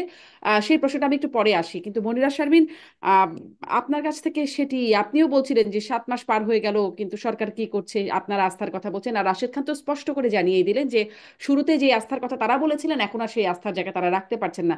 তবুও কেন আপনারা এই সরকারকে সময় দিতে চান? কেন পরের সরকারও, আপনারা তো সবাই গণ অভ্যুত্থানের পক্ষের শক্তি বলেই আমরা আহ, তখন থেকেই জানছি, তাহলে পরে যে সরকার আসবে, যেমনটি আমরা অনেক অনেক পরিসংখ্যান বলছে বিএনপি হচ্ছে অপেক্ষমান ক্ষমতায় যাবার জন্য, যদি বিএনপি আসে কেন আপনারা সেই আস্থা রাখতে পারছেন না যে এই বিচার কাজটা এগোবে বা সংস্কার প্রক্রিয়াগুলো চলবে? কেন আস্থা রাখতে পারেন না? আচ্ছা, দেখুন, এই আস্থাহীনতার বিষয়টা বিষয়টা তো আসলে একদিনে আসেনি। আমরা যদি বলি যে এই সরকারকে কেন আমরা বলছি যে এই বিচার প্রক্রিয়া শুরু করতে হবে বা দৃশ্যমান যে বিচারের কথা, সেটা অগ্রগতিটা এই সরকারের মাধ্যমে হতে হবে, কারণ আমরা আসলে বিএনপির পক্ষ থেকে যেটা শুনছি বা মানে এই যে যেটা বললেন যে অপেক্ষমান, আসলে আমি যেটা বলি সবসময় যে 5 আগস্টের পরে মানসিকভাবে আসলে বিএনপি ক্ষমতায়, হ্যাঁ, এবং সব জায়গায় সেটার আমরা ছাপ দেখতে পাচ্ছি। তো সেই জায়গা থেকে আসলে বিএনপির যারা নেতা কর্মী আছেন বিভিন্ন বিভিন্ন জায়গায়, বাংলাদেশের বিভিন্ন জায়গায় আমরা দেখছি যে এই যে আওয়ামী লীগ পুনর্বাসনের ব্যাপারটা, আমি স্পষ্ট করেই বলতে চাই, আওয়ামী লীগ পুনর্বাসন যদি আসলে ভেতরে ভেতরে কোথাও থেকে হয়ে থাকে, সেটা সেটা বিএনপির মধ্যেই হচ্ছে। এই বিভিন্ন এই এই জায়গাটা আমরা তৃণমূল পর্যায় থেকে কিন্তু আমরা দেখছি। যেমন আমি যদি বলি যে রিসেন্টলি আমি আমি এক জায়গা থেকে এরকম শুনলাম যে আহ আওয়ামী লীগের যারা নেতাকর্মী যাদের বিভিন্ন আহ, মামলায় ধরা হয়েছে, তাদের আবার বিএনপির নেতাকর্মী, ছাত্র দলের নেতাকর্মী, তারা আবার হচ্ছে ছাড়াতে যাচ্ছে। সুতরাং এই যে আমি যদি বলি যে এটা গ্রামে বলে, বিষয়টাকে বলে যে লিয়াজুর রাজনীতি, আসলে ওই মানে বিএনপির লোকজন আওয়ামী লীগের সাথে তাদের খুব সুসম্পর্ক। সুতরাং এই এই জায়গা থেকে যখন এরকম একটা, যখন তৃণমূলের রাজনীতিতে আমরা এই ব্যাপারগুলো দেখছি এবং দেখা যাচ্ছে যে বিভিন্ন মনিরা, এটা তো আমাদের জায়গায় একটা রাজনৈতিক সংস্কৃতি বটে মনিরা, যে মানে গ্রামে গঞ্জে সেখানে একটা রাজনৈতিক সৌহার্দ্য বরাবরই ছিল, মানে তৃণমূলে আসলে আওয়ামী লীগ যারা করেছে, আপনারা কি মনে করেন যে সবাই তারা অপরাধী, সবারই বিচার হওয়া উচিত, বা কেউই আসলে রাজনীতি করতে পারবেন না? এটা কি আপনাদের মনে হয়? কেন গ্রামে গঞ্জে যদি একসাথে রাজনীতির মঞ্চে থাকে, বা আহ, তাদের মধ্যে যদি সৌহার্দ্যপূর্ণ সম্পর্ক থাকে, তাহলে সমস্যাটা কোথায়? না না না, এই জায়গাতে কোনো সমস্যা নেই। দেখেন আওয়ামী লীগের সকল যারা নেতা কর্মী, বা আমি যদি বলি যে সবাই যে নিপীড়নের সাথে জড়িত ছিল, ব্যাপারটা তো তা না। তবে এখানে মোটা দাগে যদি বলি যে যেই ধরেন জেলা শহরগুলোতে যারা বিভিন্ন সময় আন্দোলনে বিভিন্ন ভাবে করে নিপীড়ন চালিয়েছে, এবং আমরা যেটা, আমি যদি বলি যে রাশেদ ভাই এবং আমার রাজনৈতিক ক্যারিয়ারের কথা যদি বলি, আমরা কিন্তু একসাথে মোটামুটি শুরু করেছিলাম 2018 সাল থেকে কোটা সংস্কার আন্দোলন, এবং এরপরে আমরা জানি যে আমরা গত 16-17 বছর আওয়ামী লীগের রেজিমে, আমরা তো মোটামুটি 7-8 বছর রাস্তায়। সুতরাং আমরা তো জানি যে আসলে কিভাবে করে রাস্তায় পড়ে পড়ে আমরা মার খেয়েছি। তো আমরা যখন দেখবো যে আসলে এই মানুষগুলাকে আবার পুনর্বাসিত করা হচ্ছে, এই জায়গাতে তো আমাদের শক্ত অবস্থান থাকবেই। এবং আমি যদি তৃণমূলের কথা বলছি যে সেটা একেবারে গ্রামে গঞ্জে, এবং গ্রামে গঞ্জেও যেটা হয়েছে সেটা কিন্তু মানে এরকম হয়েছে যে ভিন্ন মত হলে কিন্তু তাদের বিরুদ্ধে মামলা হামলা, এবং এই আওয়ামী লীগের যারা দোসর, তারাই কিন্তু আসলে এই মানুষগুলোকে চিনিয়ে দিয়েছে। আমি যদি বলি 71-এর সময় যেরকম আল বদর আল শামস বাহিনী যেরকম আসলে মানুষজনকে চিনিয়ে দিয়েছে কারা মুক্তিযোদ্ধা, এইরকম একটা সংস্কৃতি কিন্তু আছে তৃণমূলে। তো সেই জায়গা থেকে তারাও কিন্তু সমান দোষী। তো এই জায়গাতে যখন আসলে আওয়ামী লীগকে ধরা হচ্ছে, এমন একজন আমাকে রিসেন্টলি একজন এসপি আমাকে বলছে যে আপা কি বলবো, দেখেন আওয়ামী লীগের এই যে আপনারা আপনারা বলেন যে আমরা ধরি না কেন, আমরা তো ঠিকই ধরি, আমরা আসামি ধরি, ধরার পরে দেখা যায় যে বিএনপির ছাত্র দলের লোকজন এসে আমাদের চাপ দিয়ে হচ্ছে আসামি নিয়ে যায়। তো এই জিনিসগুলো তো আমরা দেখছি। সুতরাং আমরা কিভাবে করে আবার আসলে আপনাদের এই বিরুদ্ধে আস্থাটা তো রাশেদ রাখবো। খান যেটা স্পষ্ট করলেন, যে সার্জিস আলমের যে কথা তিনি বললেন, যে তিনি আওয়ামী লীগকে নিয়ে ওখানে সেখানে রাজনৈতিক নানা কর্মসূচি করছেন। আপনারাও তো করছেন তাহলে। না দেখেন, এটা তো আসলে রাশেদ ভাই নিজেও নিজে রাজনীতি করেন, আমরা রাজনীতি করি, পলিটিক্যাল রেটরিক বলে তো একটা কথা আছে। আপা, আমি এখন আমি কিন্তু আওয়ামী আমার লীগ নিজের কথা বলি না, আহ আমি কিন্তু বলেছি যে জাওয়াদ নির্ঝর একজন প্রখ্যাত সাংবাদিক, তিনি ছবি সহ তথ্য প্রমাণ সহ তার সামাজিক যোগাযোগ মাধ্যমে তিনি পোস্ট করেছেন। আর আব্দুল হান্নান মাসুদের কথা যেটি বলেছি, এটি কিন্তু ওই এলাকার সবাই জানে, সারা বাংলাদেশের সবাই জানে, মনিরা শারমিন নিজেও জানে। তো না এটি না না, কিন্তু এখানে অত্যন্ত হ্যাঁ, অনাকাঙ্ক্ষিত। না এবং অনাকাঙ্ক্ষিত আমার এখানে। নিজের জেলা, আমার নিজের জেলায় আপা, আমি নিজের জেলায় দেখছি এনসিপি যারা, তারা ডামি এমপিদের আশ্রয় প্রশ্রয় দিচ্ছে, তাদের মাধ্যমে বিভিন্ন অর্থ যোগানো আসতেছে আপা। আসলে কি বলবো, আমরা তো একসাথে রাজনীতি করেছি। আমি চাইলেও তো ডামি এমপিদের সহযোগিতা, আমার পরিচিতি নাই, অবস্থান নাই, আমি আওয়ামী লীগকে আশ্রয় প্রশ্রয় দিতে পারতাম না। কিন্তু কেন করি না? কারণ আমার নৈতিকতার সাথে যায় না যে আওয়ামী লীগ আমাকে হাত বেঁধে চোখ বেঁধে পিটিয়েছে, আমি তার মানে ভাগ বাটোয়ারা নিব, তার আশ্রয় প্রশ্রয় দিব। এটা কি হইতে পারে? হইতে পারে না, কিন্তু এটা হচ্ছে। এটা না হচ্ছে আপা, হিস্ট্রি তো অনেক ভিতরে লুকিয়ে আছে, সব হিস্ট্রি তো বলতে পারি না। হ্যাঁ, এখন না যারা এগুলো করছে তাদের সম্পর্কে তো আমি মনে করি আমাদের যারা ছাত্র উপদেষ্টারা আছে তারাও জানে। তারা আপনার 9 দফাকে 8 দফা বানিয়েছিল, সবাই জানে। তো এখন এইগুলো তো মানে সবসময় আওয়ামী লীগের নিষিদ্ধর কথা ঢাকায় আপনি বলতেছেন, আর এলাকায় গিয়ে আওয়ামী লীগকে নিয়ে প্রটেকশন দিতেছেন, তাদের মিছিল মিটিং করতেছেন, এগুলো আসলে বিএনপি না করতেছে। না, আপনি বিএনপি কে তো বলতেছেন যে বিএনপি কে পুরাতন রাজনৈতিক দল, বা অন্যরা করতেছে, কিন্তু আপনার সাথে তো এটা যাইতেছে না। আর আপনি অভ্যুত্থানের নায়ক, আপনাকে না সবাই না, মনে করে দেখেন যে রাশেদ আওয়ামী ভাই, লীগের আমি বিরুদ্ধে একটু যদি কোনো বলি দল রাশেদ ভাই, জি জি, থাকে, আমি একটু তাহলে বলি এনসিপি রাশেদ সবার ভাই। আগে থাকবে, কিন্তু এনসিপি তো আশ্রয় প্রশ্রয় সবার আগে দিবে। এটা তো না ঠিক না। রাশেদ ভাই, এখানে এখানে যদি আপনি যদি একজন এই যে এক আপনি, আমি জানি না আপনি কোথা থেকে এই ইনফরমেশন পেয়েছেন এবং এইটার একদম এভিডেন্ট কোথা থেকে পেয়েছেন, আমি সেটা বলতে পারছি না। কিন্তু এই যে হান্নান মাসুদের কথা বললেন, তারপর সার্জিসের কথা বললেন, দেখেন এইখানে আমি তো বলেছি, প্রথমবারই বলেছি যে আওয়ামী লীগ একটি পতিত দল, এবং এর সাথে সহযোগী যারা ছিল এবং দোসররা, তারা কিন্তু বিভিন্নভাবে পুনর্বাসিত হতে চেয়েছে। দেখেন স্বাভাবিকভাবে এইটা তো আসলে আমরা তো ফেরেশতা না। যেমন আমরা যখন জাতীয় নাগরিক কমিটিতে, যখন বাংলাদেশের প্রায় 450 কমিটি দিয়েছি, আমি জাতীয় নাগরিক কমিটি থাকাকালে সেখানে দপ্তর সম্পাদক ছিলাম। সুতরাং আমি যখন আসলে এই দাপ্তরিক কাজগুলো করতাম, এবং এখানে কিন্তু প্রচুর আমরা এরকম কমিটি দেওয়ার পরে কিন্তু প্রচুর এরকম আওয়ামী লীগ ঢুকে পড়ার কারণে আমরা কিন্তু তাদের কিন্তু আসলে আমাদের বহিষ্কার করতে হয়েছে বা আসলে অব্যাহতি দিতে হয়েছে। সুতরাং এইটা আসলে আনকনসিয়াসলি অনাকাঙ্ক্ষিত যেই কথাগুলো আসলে রাশেদ ভাই অলরেডি ইউজ করেছে, আমি সেটাই বলবো। কারণ আসলে সজ্ঞানে এবং সচেতন ভাবে আমরা এনসিপি কখনো আওয়ামী লীগ পুনর্বাসন করবে, এবং এইটা আসলে যেটা কাঙ্ক্ষিতও না, এবং এটা আসলে আমাদের অভিপ্রায় না। তাহলে বলেন তো মনিরা, বিএনপি কেন করবে? বিএনপির বিরুদ্ধে যে কথাগুলো আপনারা বলছেন সজ্ঞানে সচেতন ভাবে, বিএনপি কেন করবে? আপনারা তো মার খাচ্ছেন এই 7 বছর ধরে, বিএনপি তো আরো অনেক আগে থেকে মার খাচ্ছে, তাহলে তারা কেন করবে? দেখেন আপা, এইখানে আমি ব্যাপারটা যেভাবে দেখি, আমার ব্যক্তিগত মতামত হচ্ছে বিএনপি একটি খুব অনেক দিন ধরে তারা আসলে, আমি যদি বলি গত 17 বছর ধরে তারা একটা স্ট্রাগলিং পার্টি, এবং তাদের নেতা কর্মীরা বিভিন্ন সময় হামলা মামলার মধ্যে দিয়ে গেছে, গুমের শিকার হয়েছে, আয়না করে কাটাতে হয়েছে। এই স্ট্রাগলটাকে আমরা আমরা সম্মান করি, কিন্তু আসলে আমার মনে হয় যে তাদের যারা আসলে আরো ঊর্ধ্বতন মানে হাই প্রোফাইল নেতারা, তারা কি আসলে তাদের নেতাকর্মীর প্রতি জাস্টিস করেছে কিনা, এটা আমার একটা প্রশ্ন। এবং আসলে যারা, আমি আমি যদি বলি, আমাদের নাহিদ ইসলাম কিছুদিন আগে একটা কথা বলেছে যে আসলে এই স্বাধীনতা, মানে বিএনপি তো আসলে দ্বিতীয় স্বাধীনতা আমরা যেটাকে বলছি সেটাও মানতে চান না। কারণ হচ্ছে তাদের কাছে আসলে লুটপাটের স্বাধীনতাই স্বাধীনতা, এবং এই দ্বিতীয় স্বাধীনতা কেন তাদের কাছে স্বাধীনতা না, কারণ তারা আসলে এই স্ট্রাগলের মধ্যে দিয়ে যান নাই, যে স্ট্রাগলের মধ্যে দিয়ে রাশেদ খান গেছে, যে স্ট্রাগলের মধ্যে দিয়ে আমরা গেছি।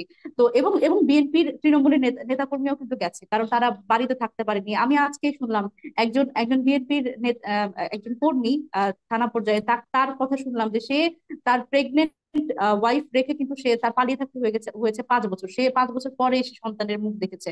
এই স্ট্রাগল গুলোকে আমরা সম্মান করি, কিন্তু আসলে এটা বিএনপির মধ্যেই যদি, এরকম হাইকমান্ডের মধ্যেও যদি আসলে এই ধরনের একটা লিয়াজও হয়, সেই জায়গা থেকে নিশ্চয়ই এরকম কিছু আছে, না হলে আসলে কেন এই এই ব্যাপারগুলো হবে?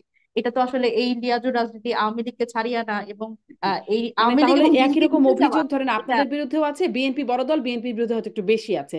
মানে আমি আসলে এই জায়গাটায় স্টাক হয়ে থাকি যে আপনারা এই সরকারের উপর আস্থা রাখছেন, বিএনপি বা তারপরে যে সরকার আসবে, বা যদি রাশেদ খানের সরকার আসে বা আর যারা সরকারে আসতে পারে, তারা যদি সরকার, তাদের উপর কেন সেই আস্থাটা রাখছেন না? এই সরকার কি করে দেখালো যার কারণে আপনারা আস্থা রাখছেন?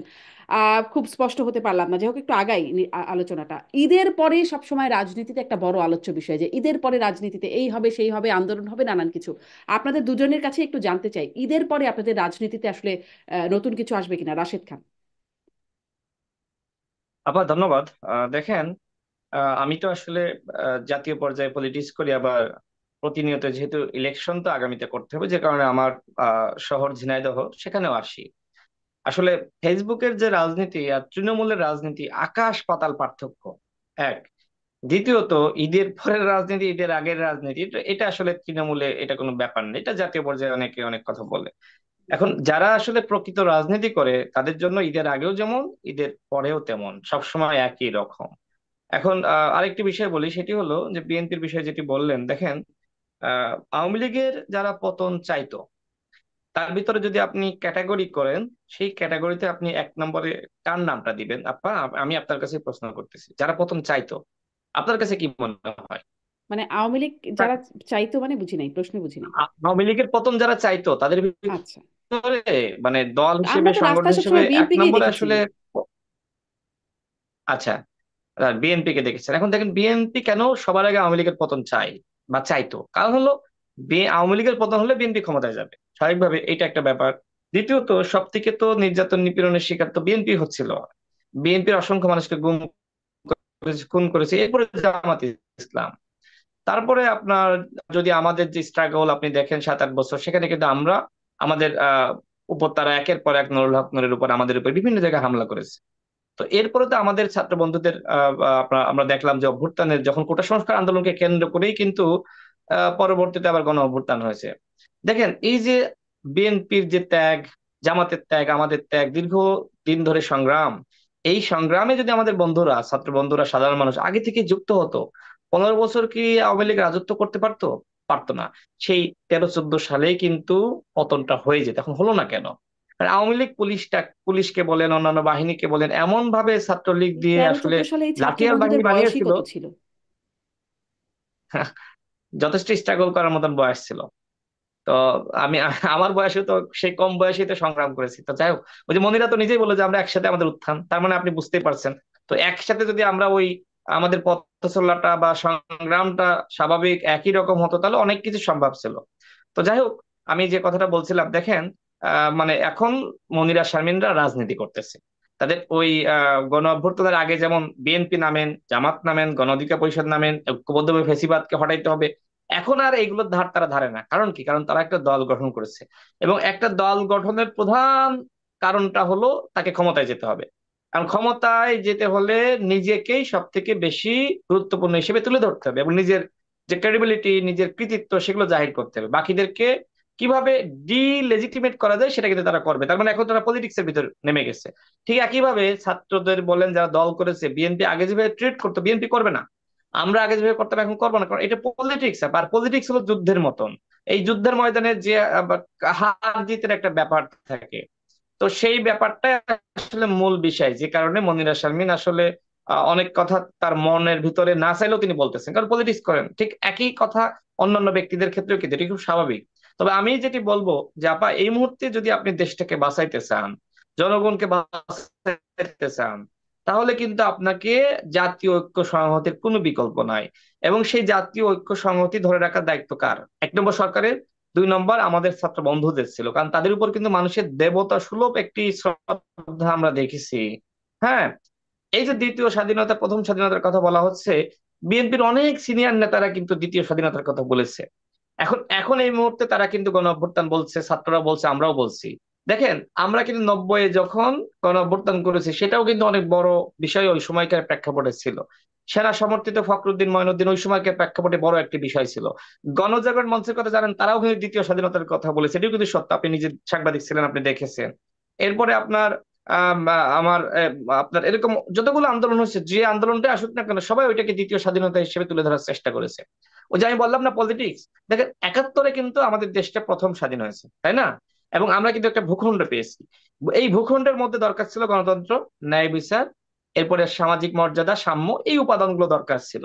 কিন্তু এই উপাদানগুলো আমরা কোনো একটা আন্দোলনের মাধ্যমে আসলে আমরা পুরোপুরি প্রতিষ্ঠা করতে পারি নাই। আমি কিন্তু বলেছি পুরোপুরি, কিছু কিছু হয়েছে। যেমন কখনো গণতন্ত্র এসেছে, কখনো চলে গেছে। তার মানে কি? তার মানে প্রকৃত গণতন্ত্র প্রতিষ্ঠার জন্য আমরা 24-এ আবার সর্বশেষ লড়াইটা করেছি। তার মানে এইটা এরকম না যেটা যুদ্ধ, এটা হয়েছে একটি ফ্যাসিস্ট স্বৈরাচারের বিরুদ্ধে আন্দোলন, যেটা গণ অভ্যুত্থান। গণ অভ্যুত্থান শব্দটা উচ্চারণ করতে কারোর কোনো সমস্যা নাই। কিন্তু কথা হলো যে আপনি গণ অভ্যুত্থানের পরে, ঠিক আছে, আপনি অতীতের সংবিধান যেটা চীনে হয়েছে, আপনি অতীতের সংবিধানটা আপনি বাদ দিয়ে দিতে পারতেন। দেখেন, আজ থেকে 8 মাস আগে আপনি যেটি পারতেন, এখন তো আপনি পারবেন না। এখন নানান মহল রাজনৈতিক কারণে, নানান তার ক্রেডিবিলিটি, তার রাজনৈতিক অস্তিত্ব, নানান বক্তব্য এখন কিন্তু দিবে। 7 মাস আগে বা 8 মাস আগে যদি বলতো এই ছাত্র বন্ধুরা বা সরকার বা ডক্টর মোহাম্মদ ইউনূস, সংবিধান স্থগিত করা হলো, সংবিধান বিলুপ্ত করা হতো, বিএনপি কিছু বলতে পারতো? আমি বলতে পারতাম? আপনি বলতে পারতেন? কিন্তু ওই যে এখন তো প্রাসঙ্গিক না। নাহিদ ইসলাম নিজেই তো এই সংবিধানের বৈধতা দিয়েছেন, আসিফ মাহমুদ দিয়েছেন, মাহফুজ আলম দিয়েছেন। যদি ওই সংবিধান আপনি বাতিল করেন, তাহলে কিন্তু এই সরকারকে বাতিল করতে হবে, নতুন ভাবে কিন্তু সরকার গঠন করতে হবে। সেটা কি সম্ভব? সেই বাস্তবতা আছে। আবার অনেক কথা কিন্তু দেখেন, আমি আজ থেকে 7 বছর আগে যেভাবে কথা বলতাম, আমি কিন্তু এখন সেভাবে কথা বলি না আপা। 7 বছর আগের এক্সপিরিয়েন্স এখনকার এক্সপিরিয়েন্সটা আমার এক না, আপনি নিজেও বুঝতে পারছেন। আমি সেটাই বলতেছি, আমাদের ছাত্রদের আসলে রাজনৈতিক অভিজ্ঞতা আরো দরকার। আরো যখন 2 বছর পরে তারা দেখবেন এখন যেটা বলতেছে না, তারা ওই সময় বলবে না। দেখেন, তাদের অধিকাংশরাই, আপনার কেউ বলছে গণপরিষদ ইলেকশন, কেউ বলছে যে গণপরিষদ জাতীয় নির্বাচন একসাথে। দেখেন, তারা ইলেকশনটা চায় না, আবার তারা প্রত্যেকটা জায়গায় গণসংযোগ শুরু করে দিয়েছে, প্রত্যেকটা জায়গায় তারা বলছে ব্যালট বিপ্লব হবে। এখন এগুলো কি? এগুলো দ্বিচারিতা না? ইলেকশনটা সবার জন্য, দেশটাকে যদি বাঁচাইতে চান ইলেকশন দরকার। এখন কথা হলো ইলেকশনটা কখন দরকার, সেটি নিয়ে আমরা জাতীয় ঐক্যমতের ভিত্তিতে আলোচনা করতে পারি। ডক্টর মোহাম্মদ ইউনূস স্যার, তিনি কিন্তু সর্বোচ্চ জুন পর্যন্ত বলেছেন। আজকে সার্জিস আলম কি করলেন? তিনি বললেন যে ডক্টর মোহাম্মদ ইউনূসকে 5 বছর ক্ষমতায় থাকা দরকার, এবং সেই 5 বছর এই অন্তর্বর্তীকালীন সরকার না, একটা নির্বাচিত সরকারের স্টেটম্যান হিসেবে। এইটা কি মনিরা শারমিনরা বুঝতেছে? এটা কত বড় একটা ভয়ঙ্কর কথা।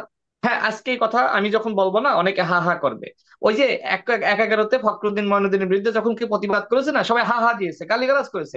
একটা সময় যারা প্রতিবাদ করেছিল তাদেরকে হিরো বানিয়েছে, যারা 11-র ওই সেনা সমর্থিত ফখরুদ্দিন মঈনুদ্দিনের বিরুদ্ধে আন্দোলন করেছে। ঠিক দেখেন, এই যে সমস্যাগুলো আমরা লক্ষ্য করছি, যে এই সরকার আসলে যে ম্যান্ডেট নিয়ে এসেছিল, কিন্তু এই সরকারের বিভিন্ন ব্যক্তির মধ্যে যে ধরনের দ্বিচারিতা, মূল সমস্যা আসলে এই জায়গায়। এই দ্বিচারিতা গুলো আমরা যারা খুঁটিয়ে খুঁটিয়ে বের করতেছি, তাদেরকে মীর জাফর বানানো হচ্ছে। সার্জিস আলম বলেছেন যে একটি মানে স্টেটম্যান, একটি দলের প্রতিনিধি হিসেবে স্টেটম্যান হবেন, প্রধানমন্ত্রী হবেন। তাহলে এখন ডক্টর মোহাম্মদ ইউনূসকে সার্জিসের কথা শুনতে হলে কি করতে হবে? উপদেষ্টা পদ ছাড়তে হবে, একটি দলের দায়িত্ব গ্রহণ করতে হবে, নির্বাচন করবেন, এরপরে সেই দলের প্রধানমন্ত্রী হবেন। এবং সেই দলটা কোনটা? সেই দলটা কি বিএনপি, এনসিপি, না গণ অধিকার পরিষদ, না নতুন কোন নাগরিক শক্তি যেটা ডক্টর মোহাম্মদ ইউনূস 7 সালে করেছিলেন? এই যে বিতর্কের মধ্যে তাকে ফেলিয়ে দিচ্ছে, বিএনপি ফেলিয়েছে, আপনি ফেলিয়েছেন, আমি ফেলিয়েছি, আমাদের এই যে বন্ধুরাই ফেলাচ্ছে, তারা বুঝতেছে না। প্রথমত তারা কি করলো? সেনাবাহিনীর বিরুদ্ধে একটা বিশাল পোস্ট দিল, প্রথমত তারা হিরো হলো। সার্জিস একটা পোস্ট দিয়ে কি করলো? জিরো বানিয়ে দিল। হান্নান মাসুদ পোস্ট দিয়ে আরো জিরো বানিয়ে, ডাবল জিরো বানিয়ে দিল। করেছে না? তো এই যে অভিজ্ঞতার একটা ব্যাপার স্যাপার আছে না, ওই যে আমি আগেই বলেছি যে 7 বছর আগে আমার ওই কথাগুলো এখন শুনলে লজ্জা লাগে, কি বলেছি কি মানে বুঝতাম না, এই ধরনের মনে হয়। মানুষের বয়স অভিজ্ঞতা যত বাড়ে, সে সে- তার কিন্তু কথা বলার ধরন, তার আচরণ কিন্তু চেঞ্জ হয়। আমাদের আল্লাহ জি নবীও কিন্তু 40 বছর বয়সে নবুয়ত পেয়েছে। বয়স একটা ফ্যাক্ট, অভিজ্ঞতা একটা জি ফ্যাক্ট, কিন্তু বুঝতে হবে।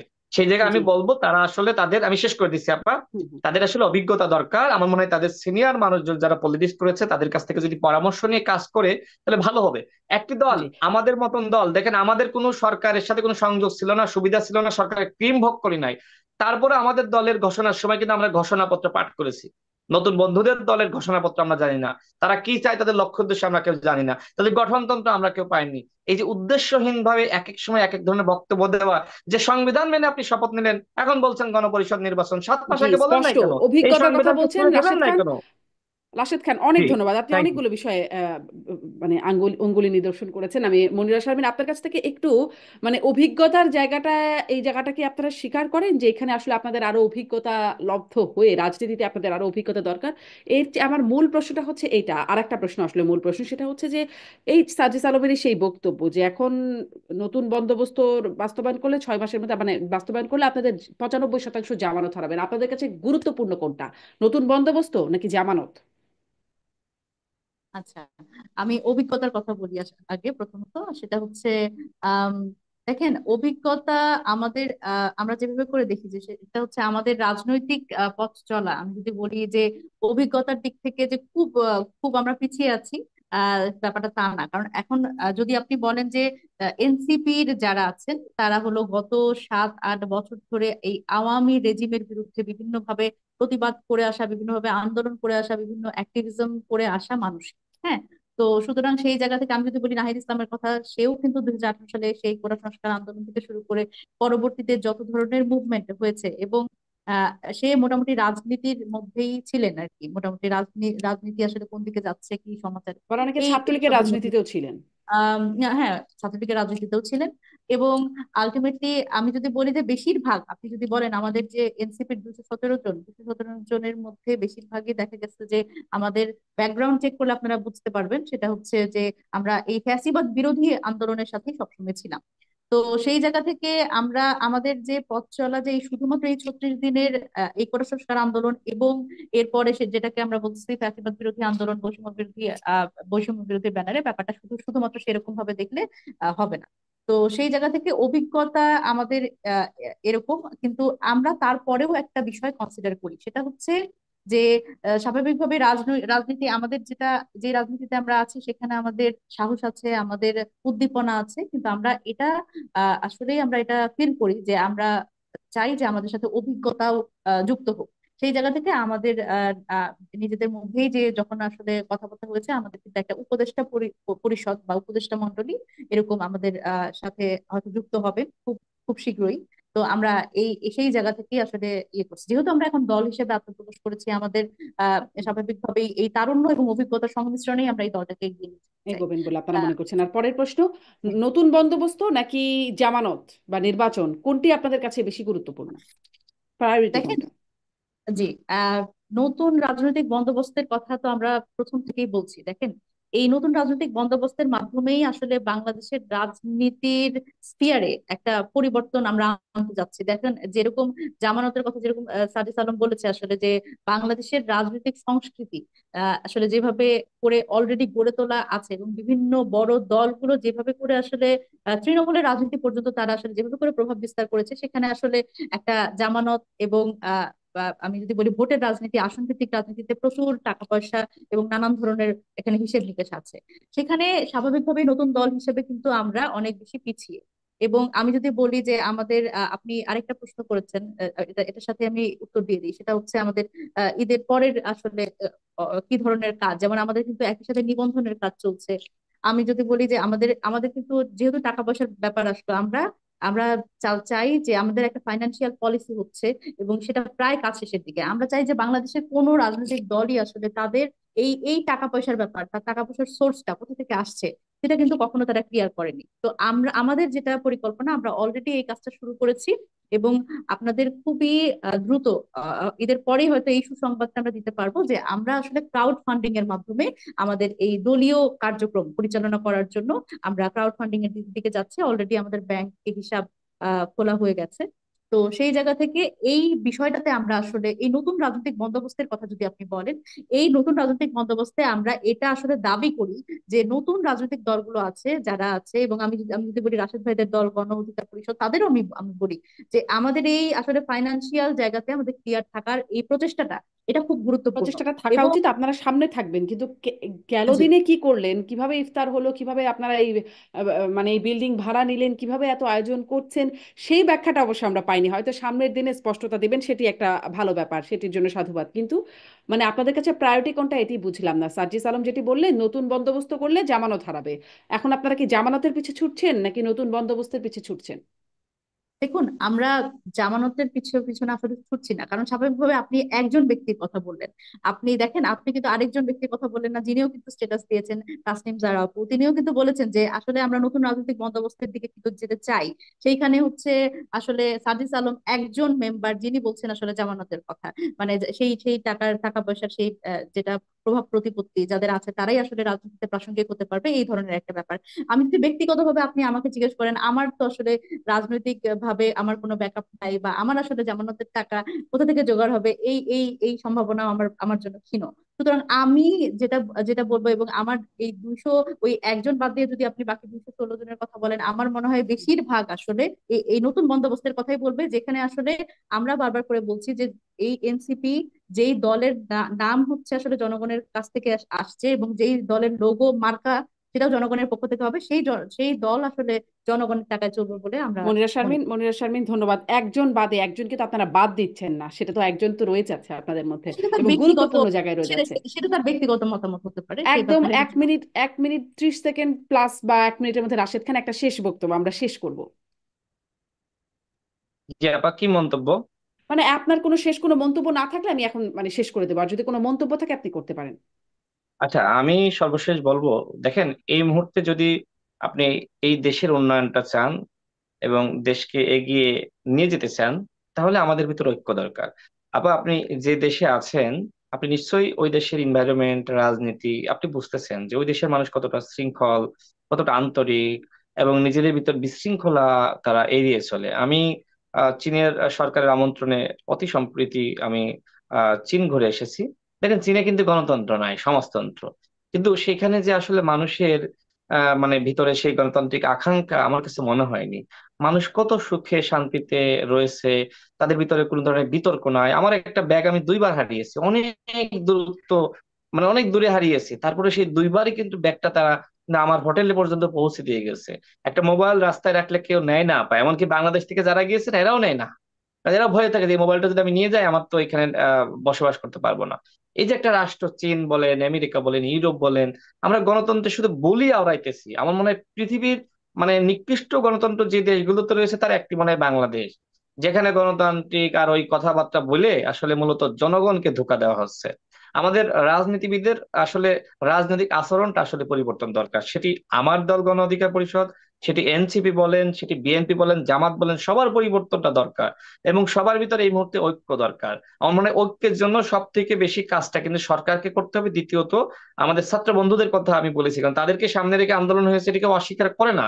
কিন্তু কথা হলো এখন এই যে সমালোচনা আলোচনাটা কেন? দেখেন, সার্জিসের বিরুদ্ধে কতগুলো অভিযোগ, এই অভিযোগের একটা তদন্ত কমিটি গ্রহণ করেছে। এই সার্জিস কিন্তু আমাদের গণ অধিকার পরিষদের সিনিয়র সভাপতি ফারুক হাসান, এই সেই ফারুক হাসানের উপর যখন শহীদ মিনারে হামলা হলো, যারা হামলা করলো সেই শরীফ এবং হিল্লোল, আহত লীগের সদস্য, যাদেরকে আহত লীগ বলতেছে আমরা, সেই সার্জিস কিন্তু, এবং হচ্ছে জুলাই স্মৃতি ফাউন্ডেশনের যিনি শহীদ মুগ্ধের ভাই স্নিগ্ধ, আপনার এই দুজন মিলে কিন্তু জামিন করিয়েছে। আপা, বিচার বিভাগের কিসের স্বাধীন করবেন আপনি? আপনি তো বিচারকের উপর হস্তক্ষেপ করে আপনি তাদের গ্রেপ্তারের 11 ঘন্টার মাথায় জামিন করিয়েছেন। একটি তদন্ত এনসিপি করেছে? তাদের বিষয়ে অভিযোগ আসতেছে যে 5 স্টার হোটেলে তারা উত্থানের পরপরই তারা আপনার কোন ধরনের তারা বলছে আপনার ক্রাউড ফান্ডিং করবে। তো আপনি আগে ক্রাউড ফান্ডিং করে এটা কেন করলেন না? শুরুতেই তো আপনার বিশাল বিলাসিতার একটা বিষয় অভিযোগটা আসলো। ছাত্রদের দল নিয়ে কিন্তু সবারই একটা আশা আকাঙ্ক্ষা ছিল, সেটা বিএনপি বলেন, জামাত বলেন, আমরা বলেন, সবার। কারণ কি? কারণ আওয়ামী লীগ ভ্যানিশ হয়ে গেছে। গণতন্ত্র যদি আপনি রক্ষা করতে চান, আরো দলের প্রয়োজন আছে। ছাত্ররা এসেছে মানে এই নয় যে আমার জায়গাটা দখল হয়ে গেছে। ছাত্রতা এসেছে মানে এই নয় বিএনপি জায়গাটা দখল হয়ে গেছে। দেখেন, বাংলাদেশে বিএনপি একটা বড় পার্টি, যেটা কিন্তু মনির আসামি নিজে স্বীকার করতেছে। তার কিন্তু ইলেকশন করার ক্যাপাসিটি এখনো অর্জন করতে পারে নাই। কিন্তু বিএনপি আপনার কয়েকবার রাষ্ট্র ক্ষমতায় গিয়ে সেই ক্যাপাসিটি অর্জন করেছে। আমরা 7 বছর ধরে কিন্তু দলটা গঠন করার জন্য কাজ করতেছি। এখনো পর্যন্ত আমাদের দলটা ওই মানে বিএনপির মতন বড় হয়ে গেছে সেটিও স্বীকার করি না। এখন সমস্যা হলোটা কি? সমস্যা হলো যে যার আসলে যোগ্যতা বা সামর্থ্য যত কম, সে যার যোগ্যতা এবং সামর্থ্য আছে তার নেতা নাচতে করে। এই কারণে সবাই মিলে এখন যেটা হয়েছে যে বিএনপি আগামীতে ক্ষমতায় যাচ্ছে, বিএনপি কিভাবে বিতর্কিত করা যায়, বিএনপি কিভাবে নামানো যায়। ভাই, বিএনপি তো বিতর্কিত হয়ে গেছে। বিএনপির ভিতরে চাঁদাবাজ, বিএনপির ভিতরে লুটপাটকারী, গণ অধিকার পরিষদের ভিতরে এই সমস্যা ওই সমস্যা। যাদের ভিতরে এত জনপ্রিয়তা, তারা ইলেকশনের কথা আসলেই কেনই বলে যে গণহত্যার বিচারের আগে ইলেকশন হবে না, রাষ্ট্র সংস্কারের আগে ইলেকশন হবে না। তোমার তো ব্যাপক জনপ্রিয়তা, তুমি ইলেকশন জি, করে এই সকল ফালতু রাশেদ খান, দলগুলোকে রাশেদ খান সরাই দাও আজকের না মতো কেন? শেষ করি। এদেরকে সরাই দাও, এদেরকে আপনার জনগণ চায় না, ধিক্কার জানাই। তুমি আছো জি, ক্ষমতায়। জি, শেষ করে রাশেদ দেবো খান 10 আজকের সেকেন্ডে। মতো শেষ করি, দশ কিন্তু আপনার সেকেন্ডে এই আমি এটাই প্রশ্নগুলো। বলতেছি। এখন এনসিপির অনেক জনপ্রিয়তা, আমি মনে করি। জি আপা, জি, 30 সেকেন্ডে রাশেদ শেষ খান, করি। মানে আপনার শেষ করি, ওই যে এনসিপির আপনার অনেক যে জনপ্রিয়তা প্রশ্নগুলো, গ্রাম সেই গঞ্জে। প্রশ্ন সেই প্রশ্নগুলো রেখেই শেষ করি, কারণ এই প্রশ্নগুলোর উত্তর আসলে এনসিপি এখন আমাদের মধ্যে স্পষ্ট করছে না, একটা অস্পষ্ট অবস্থানে যে নির্বাচন নিয়ে তাদের যে অবস্থান, সেটি হয়তো আপা, সামনে। আমার মনে হয় আমার 30 সেকেন্ড কথা না বলে ফিনিশিংটা হচ্ছে না। আপা, ফিনিশিংটা হয় না আমার কথাটার। 30 সেকেন্ড, জি, সামান্য জি, 30 জি, সেকেন্ড শেষ। সেটি হলো, আমার মনে হয় যে এখন এনসিপির অনেক জনপ্রিয়তা গ্রাম বাড়ায়, গ্রাম বাংলায় পাড়া মহল্লায় অনেক জনপ্রিয়তা। সেদিকে আমার মনে হয় যে তারা ইলেকশনে আসুক। ইলেকশনে এসে 300 আসনে এমপি নির্বাচিত হোক, আগামীতে রাষ্ট্র ক্ষমতায় যাক, এবং তারা স্টেটম্যান হিসেবে, প্রধানমন্ত্রী হিসেবে ডক্টর মোহাম্মদ ইউনূসকে তারা বানাক আগামী 5 বছরের জন্য। এটি এখন তাদের কাছে একমাত্র উপায়। আমি বলবো, এই পরামর্শ দিব যে ইলেকশনটা নিয়ে তারাও কথা বলুক। এখন বিএনপি পয়সা এগুলো দুর্গন্ধ ছড়াচ্ছে, আমাদের অবস্থা খুব খারাপ, জামাতের অবস্থা খারাপ। এনসিপির একমাত্র জয় জয়কার। ইলেকশন কিন্তু দেরিতে হইলে কিন্তু ইলেকশন, এই এনসিপির লোকজন বিভিন্ন জায়গায় আওয়ামী লীগের যে পুনর্বাসন করতেছে, বিভিন্ন জায়গায় যে চাঁদাবাজির অভিযোগ আসতেছে, তারাও কিন্তু বিএনপির মধ্যে পৌঁছে যেতে পারে। জি, সুতরাং জি, ইলেকশনটা আর্লি দিয়ে ক্ষমতায় গিয়ে ডক্টর ইউনূসকে আমার মনে হয় স্টেটমেন্ট তৈরি করা উচিত, স্টেটমেন্ট হিসেবে বানানো উচিত। এটি সব থেকে ভালো হবে। ভালো থাকবেন, আল্লাহ হাফেজ। জি। অনেক ধন্যবাদ রাশেদ। হচ্ছেন কি আসলে স্টেটম্যান ডক্টর মোহাম্মদ ইউনূস সামনের দিনে নিশ্চয়ই দেখার বিষয় থাকবে। অনেক ধন্যবাদ মনিরা শারমিন, অনেক ধন্যবাদ রাশেদ খান, ধন্যবাদ দর্শক এতক্ষণ সাথে থাকবার জন্য। সবাইকে ঈদের অনেক অনেক শুভেচ্ছা জানিয়ে আজকের মতো বিদায়।